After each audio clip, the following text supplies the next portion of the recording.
So yesterday I ate a hit of acid, and I went to the beach and I decided to write this book.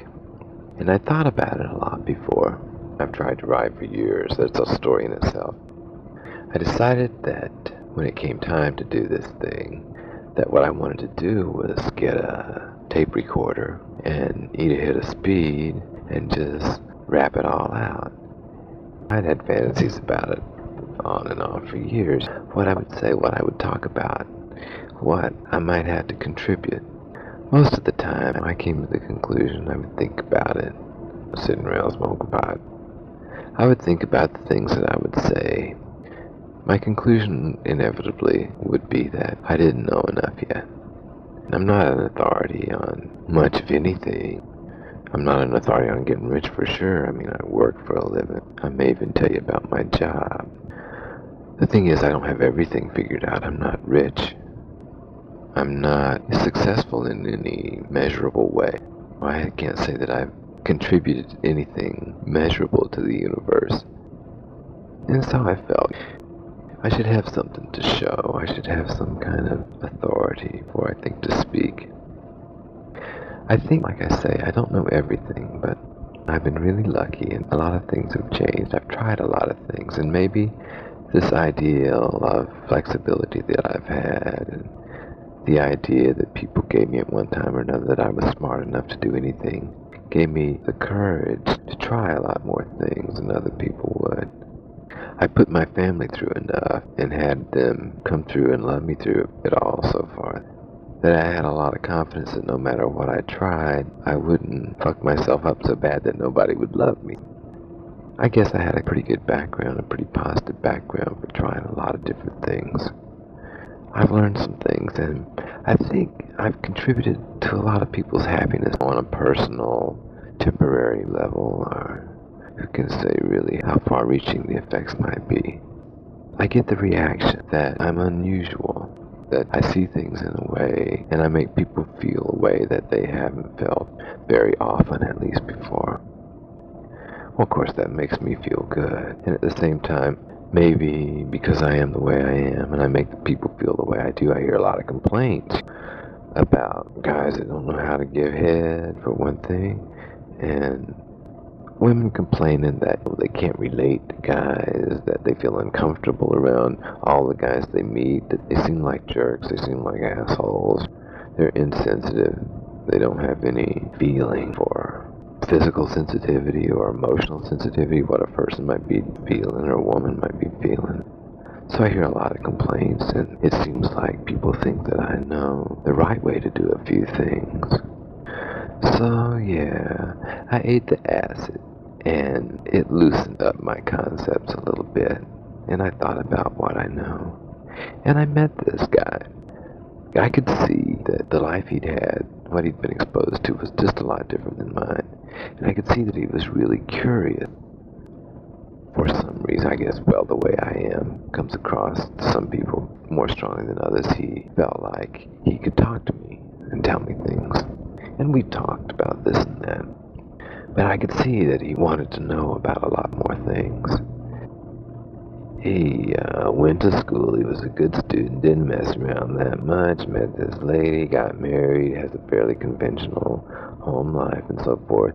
And he's read Playboy magazine and We and Penthouse and seen enough fantasies presented on movies and TV and stuff that he wonders what life is like out there. How crazy a person can be and get away with it. So he was sort of curious to hear what it was like, what I know. And I mean, there are people a lot crazier than me who've done a lot of things and who know a lot more. Maybe they're too crazy to ever get it across. Maybe I am, we'll see. So I thought I might could pass a few things on. And I remembered how I was in high school, how I related to people. I convinced myself that everybody was basically the same, and that you could talk to people as if you'd known them all their life because we had that much in common. I cut through with a lot of people. I cut through a lot of bullshit. Later on, I got shy, and I observed the conventions a lot more, and you don't go just walking up and talking to people until you find out where they're coming from so that you don't intrude on their conception of themselves. It's, I guess, a lot more mannerly. So here I am, 16 again, stepping right into your face and saying, hey, it's possible that you might be having more fun than you are right now. Maybe it's possible, if you think about it, that you can just say, hey, fuck it, to about half the stuff you're doing and do some things you've only fantasized about before. And that requires a certain amount of arrogance, I guess. But arrogance and pride are concepts that have to do with free will. If a person is proud, if they think that they exercised their will and made themselves a certain way that they now feel it being their accomplishment, they have a reason to point and say, hey, look, I did this, I'm better than you, I'm a superior person, and so forth. And I feel like I am the way I am because of those little electrons and protons, just the family that I happen to be born into, the genes I happen to have, and the teachers I had in school, and things people said to me. And I can remember particular instances of things that people said that changed the way I thought about myself. How can I claim any credit for that? I heard this thing and it went click. There's no reason for me to be proud. I happen to be here. And I'm really happy. And I see people that are unhappy, and I think, well, maybe this isn't for them. But maybe it'll give them an idea of the possibilities. Or maybe it'll give them an idea that they can consider their own possibilities, like they might have been afraid to before because it seemed too bizarre. One thing I like about living in the city, every place I ever was before, I always felt like I was different than everybody else, like I was extreme. That it was noticeable that people saw me as an outsider. Partly is something that I encouraged at one time or another. At one time, I tried to present myself to people as being a super brainy person, that's brainier than anybody around, and so people looked at me as kind of an alien in that respect. At other times, I've been the joker. I've been kind of a guy that made everybody laugh and was the life of the party and everything. But at the same time, while everybody thinks you're really funny and you're great to have around and so forth, they also think you're different because you're up there, you perform being the comedian or whatever, or encouraging other people to be the comedian when they might not without some prodding. So I've tried those kind of things, and because of that, or for some other reason, I always felt like I was the extreme person, like I was the exception, I was different, I was alien. And so I came here to San Francisco, and I walked down the street, and I see this guy standing with a long robe down to his bare feet. And he's got like a conventional haircut. I mean, he's clean, he looks normal other than that, except that he's carrying like about a 10-foot bullwhip, and he's menacing this little chihuahua with it he has on a leash. And he's commanding the dog to do this and that and be good or whatever. I look at this guy and I say, hey man, I feel pretty normal. It's like in anything. There's always extremes. Like there's a thing called a normal curve or a bell curve. And it doesn't apply to everything, but for a lot of things, it's like it describes the way things are distributed in an average population, a normal population. And like say, take intelligence for one. If you put all the people, say, with an IQ of 50 in one column, like bricks in a pile, and you do this for each percentage point from 1 to 100. Say 1 is the dumbest person and 100 is the smartest person. Then the way the stack of bricks would look when you stack them all up there from 1 to 100 is sort of like a bell. On the really dumb end, there'll be very few people that'll be just super, absolutely, totally zero dumb. Most of the people are in the middle, the main part of the bell there, because most people are average. They're average intelligence. And then at the other extreme, you have a few people like Einstein that are just so far that way they're almost off the scale, but they're very few. That's the way it is with a lot of things. So if you're way up on the high end of the bell curve in anything, in craziness, in unusual ideas or whatever, then it's going to be hard to find very many people that are up there on that extreme end with you. And the nice thing about the city is the extremes seem to stand out more here because there is a larger population, there's more chances of seeing them. And so, we people who in one way or another are weird and would be outcast anywhere else, you can always find the person who's just one more percentile weirder than you are. I mean, somewhere there's got to be that one. It's the craziest person walking around on the street, but at least it's not me so far. So I'm not saying you should be as weird as me, or that things that I do that make me happy will make you happy, because where I am on the curve is different from where you are maybe in a number of ways, but if nothing else, I may perform the same function for you that the guy on the street in the robe with the whip does for me. At least you'll find out how normal you are. You also might find out how to eat pussy. So yesterday I decided to write this book, and I thought a lot about it. What I wanted to do is get a tape recorder and either hit a speed and just say it all, and I did, but I only had one Christmas tree that my brother gave me, and a couple of cups of coffee, and let's see, a few cigarettes, a few joints. The first section that I did at the house alone, and then I went to the beach. I sat on the beach with my tape recorder in front of my face, and I talked, and I talked. And I stopped, and I smoked a few cigarettes, smoked a few joints, talked some more. And then I went over and visited a friend and played back some stuff. Then I came down here to the marina, and I'm sitting in my car, and the speed is getting kind of thin. And the coffee's getting kind of thin. And oh, at one point there, trying to keep all these drugs straight, just before I left the house and went to the beach shortly before, I poured a pretty stiff shot of whiskey into my coffee just to kind of loosen things up. And by the time I got to the beach, I noticed in playing back some that I was sounding kind of thick in the tongue. It's funny, you may look for the progress of the various drugs in the course of the discourse. I started off with just the speed and the coffee and the pot. Came on to the whiskey a little bit. The whiskey faded, I was back to speed. And I didn't smoke any pot for a while. I stayed pretty speedy for a while because I felt like I was making a lot of progress. Then I kind of got to a slow place, so I had a joint and thought about things for a minute. Then I went for a while. I was pretty stoned on top of the speed. That kind of faded. And then when I was over at my friend's house, I smoked some more. So when I got down here to the marina and started off again, I was pretty stoned.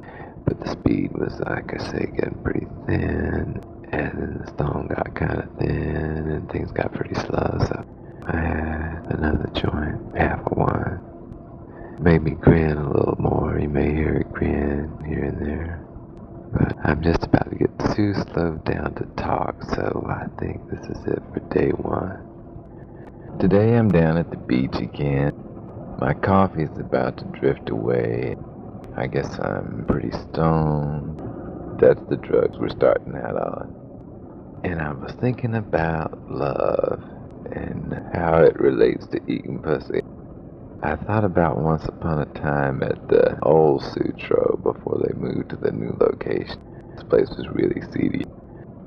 On one particularly eventful night, there was about 3 women and 5 or 6 guys, I guess, up in this orgy room.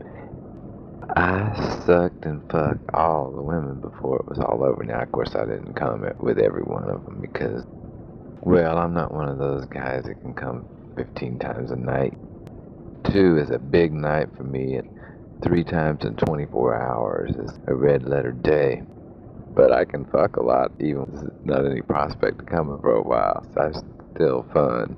But anyway, people kind of got enough at one time or another and faded away, and it wound up me being with this little itty bitty girl that I swear she looked like she was about 11 years old. I mean, she was legal age, but really small. It was amazing. I mean, she was funny. She was really a card. I'd eaten her, and I'd fucked everybody else and eaten everybody else, but I didn't get around to fucking her till it was just me and her left. And when I got up to put it in, and when it went in, she said, "You didn't think I could do it, did you?" Or something like that. I said, "No, honey, this is amazing. Like, oh, what's that old saying? Big woman, big pussy, little woman, all pussy." And it just looked like she was all pussy when I was down there. I mean, it didn't look like there was room for anything else because she was so tiny. But anyway, we're talking, and she says, "How come you eat pussy so good anyway?" And I said, "Well, I don't know. I guess it's just 'cause I love it so much." And she said, "Well, I love eating pussy too, but I know I ain't as good as you." So, but it made me wonder, think about the connection between love and eating pussy and loving to eat pussy and love. What is love? I don't know. You gotta start somewhere, right? One thing I think it is that it's a kind of a feeling of oneness with a person, or several people depending. When you're alone naked with another person and you feel like that person wants you to feel good and likes you, is happy to be with you and cares about you, and that anything you could do that person would love and accept. There's nothing you could do that would be awkward. You could fart. You'd still be loved. This person you're with wouldn't hesitate to do anything at all to make you feel good. And if it meant French kissing your asshole, they'd be right there to do it. There are a lot of people that put restrictions on who they'll allow themselves to love, to care about to that extreme. They're afraid. They want assurances that if they expose themselves to this person, that they won't be laughed at. So, of course, that relates to what I said earlier about making people feel at ease and feel like that anything that they felt or wanted that you would be ready for and aware of and have a positive attitude toward it. That's a big part of love. And I guess in order to be able to love somebody, you have to not be afraid to expose yourself. You have to feel impervious. And here's one of the advantages of being a guy and being in fairly good shape is that there's not too many women that are going to hurt me physically. I mean, that's one fear that just never enters my mind at all, and that's a big fear for a lot of women. And that's maybe one disadvantage of being fairly big and muscular is that if a woman does have a tendency to be afraid, and if there's something maybe about me that reminds her of somebody that did a bad thing to her one time, I'm big enough that I can be kind of scary. I look capable of overpowering her and just about anybody, and so that provides opportunity to be afraid, and that can be a disadvantage. That's one thing about being a guy. That's one area that you don't have to have much fear of is physical pain. And then there's emotional pain. Fear of being rejected, of having somebody laugh at you, thinking that they might want to be with you. And there's a way to guard yourself against that, too. It's sort of a way of being prepared. It sort of relates to jealousy or envy. Reminds me of when I was in junior high and I was in love with this lady. Oh, she was beautiful. And she's in the same grade I was in, about the same age. And of course, at that age, junior high girls aren't that interested, or at least in those days, in junior high boys, man. They're interested in sophomore and junior boys. The older guys with cars, right? This girl and I were friends. We'd known each other all our lives in a way, like we used to trade comic books when we were really little. So we were kind of friends, and we still would walk downtown after school and have a Coke together sometimes. So we were friends in a way. But I wanted it to be more than that, right? I wanted her to be my girlfriend. There'd be those days when I'd be walking downtown by myself to have a Coke with the kids at the soda shop. And I'd see her riding by in the car with this dude, this older guy. And I'd get this pain in my heart. Choke me up like I would want to cry. Most of the time I maintained control. And it hurt. And I didn't like this hurt. I tried to think of how I could eliminate it. I thought of why it is that I feel bad that she likes this guy and she doesn't like me. Well, that is a kind of reality. It's like water running downhill and gravity. There's no point in being happy or sad about gravity or the fact that water runs downhill. It's just there, and you gotta accept it. You might as well accept it because there's no way around it. So far, we haven't found any way to circumvent gravity. Other than, you can build a dam to stop the river, but still gravity has its effect. Anyway, so that's the way it is with this girl liking this guy and not liking me. It's reality, and there's no way that I can make myself like this guy, make myself into a person that she would like. What would I have to do to become like this guy? Well, I would have had to have been older. I would have had to have a car. These are things that I couldn't do. Now, say maybe there might be something that I could do about myself, some improvement I could make.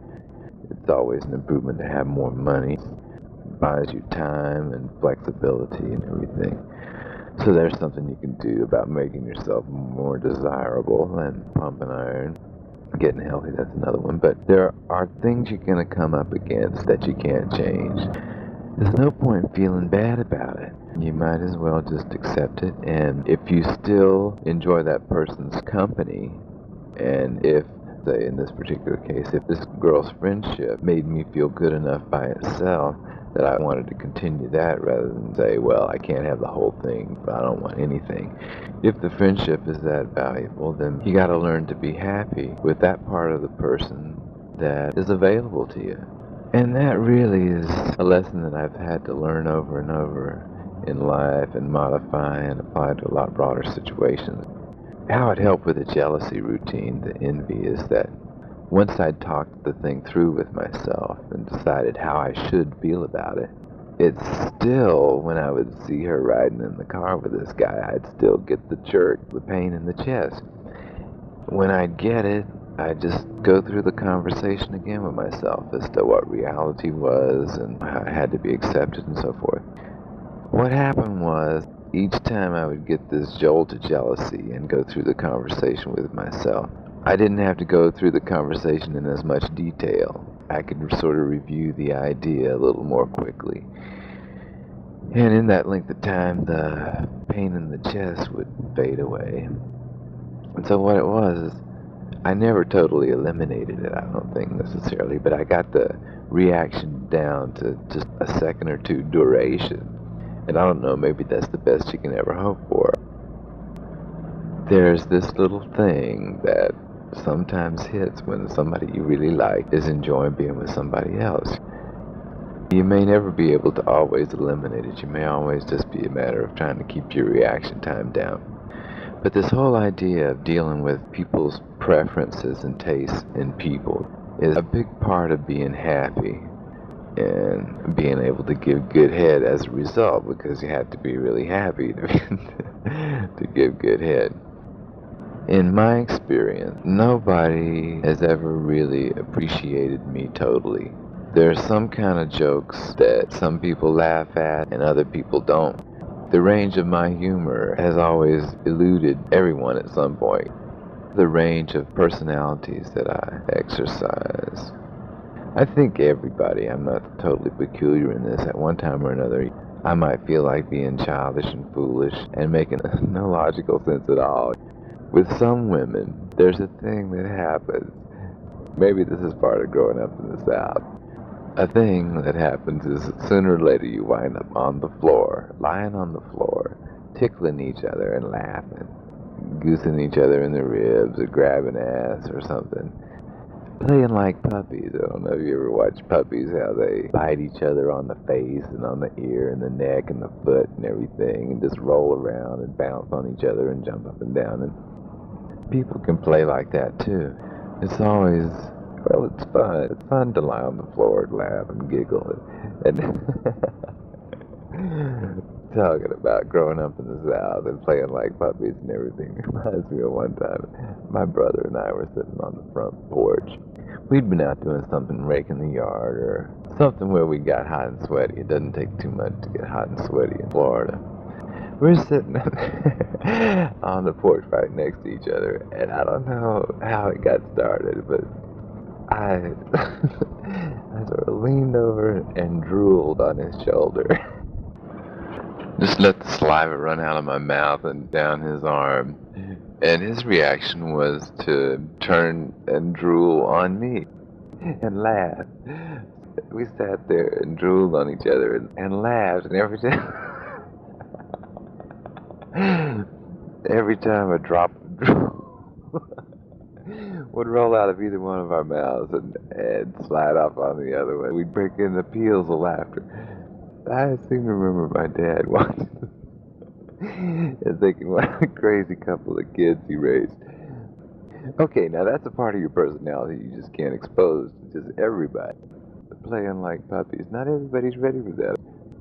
I don't want you to think that I think that people from different regions of the country are totally stereotyped and that Yankees can't play like puppies too.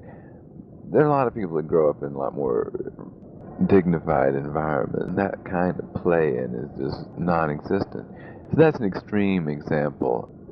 I meet somebody and she grew up in a really conservative environment, and this kind of play is just out of the question. Well, if I fall in love with this lady and marry her, say, and try to live with her, there's a tendency when you live with somebody like that to limit all your gratification to them, to make them your sole source of gratification as a human being. It's sort of like part of the deal is supposed to be that they're supposed to fulfill all your emotional needs.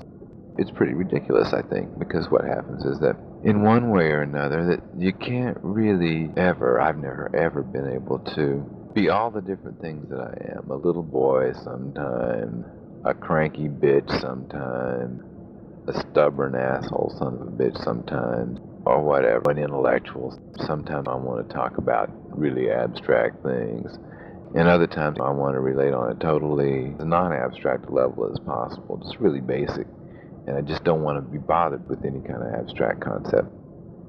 It's hard to find any one person who, at the time that you feel, or I feel like being one way or another, they happen to be in the mood to be receptive to that kind of person. And understanding in the cases where I'm being an asshole, of loving me in spite of it or kidding me about it or something, instead of taking it seriously and making it into more than it is, which is me being in a bad mood for one reason or another. The thing is, when you are living with somebody, when you're a couple, there's a tendency to try to shape them into a person that will appreciate you in all your various facets. It's impossible to avoid trying to condition another person, even if you try not to, even if you have, like me, this principle about not trying to change other people. You can't help smiling at certain things and acting somewhat disinterested in other things. And in these ways, you encourage certain behavior and you discourage other behavior. And so the smile or a frown or a lifted eyebrow or paying attention or not paying attention has a shaping effect on the other person. Okay, when you don't have any principles against this sort of thing, which at the darker periods in my history, I hate to think about it, but I decided that I was in love with certain people and that they were what it was going to take. Being with them and having a relationship with them was what it was going to take to make me happy. Except that they had a few minor flaws. There are a few things that they couldn't appreciate, didn't appreciate, weren't interested in. And all I had to do was get them interested in that and get them to see things the way I did, and we'd be perfectly matched. The thing is, they had similar ideas. I'm not saying that these things were conscious in my head, but this is the way I behaved. And they behaved in the same way, whether it was conscious or not. They liked certain things about me, and there were other things they didn't like so much, but they figured maybe they could change it a little bit and I'd be a totally acceptable person. So you get this little push and pull all the time, and I see it in other couples a lot. I'm not saying everybody's that way, but I've seen it a lot in other people. What happened with me a lot of times is usually the people I liked were, among other things, fairly intelligent and stubborn themselves. And it turned into pretty much of a struggle. And eventually, the conclusion I came to was that there was no way to make this person be the way I wanted them to be, that the only thing I could do would be accept the way they were and deal with that. Take the good and just disregard the bad. But what happens if you have that kind of attitude? I came to the point where I decided that I wouldn't try to compromise. Here's the choice, the way I see it. You can spend your time, you can pick one person and say, I want this person to be my person. And you can spend your time trying to make them into that person that you want them to be. Or you can take just what they have that suits you, that makes you happy, and be with them in those times when you both are in that kind of a mood. You can find somebody else that has something else in common with you. You can have one girlfriend that you discuss literature with, and another girlfriend that you get drunk and go dancing with.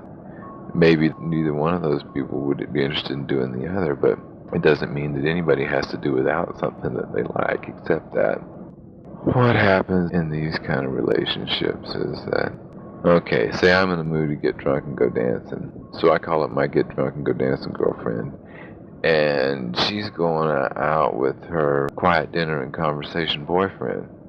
Tonight she's not in the mood to get drunk and go dancing, so you can't always have everything just exactly when you want it. But if you spread your contacts out wide enough, you might be able to find somebody who's in a similar mood at some time. It makes me a lot happier to try to enjoy each person for what they have to offer. Don't give them the bad time of trying to make them give you something else that they're not interested in. So that has a lot to do with sex. I've seen a lot of women that I wanted to fuck real bad. They just turned me on. It's something about the way they moved and everything.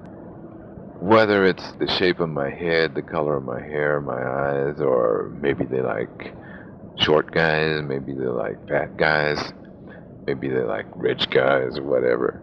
Guys with perfect teeth. But for some reason, I just didn't turn them on. I'm just not the one. I have wasted a lot of time trying to interest those people in myself, trying to show them that in spite of their initial reactions, in spite of the fact that when they look at me they don't see anything that really turns them on, that I do have things to offer and that perhaps we can work out a trade some way. There are really too many people in the world. If you live in a small town, you think that your choices are pretty limited. There's only 3 or 4 desirable girls in town, and the only way you're ever going to have one of them is to convince them one way or another. But when you live in the city, there's so many people that if you keep walking down the street and smiling, sooner or later somebody's going to smile back.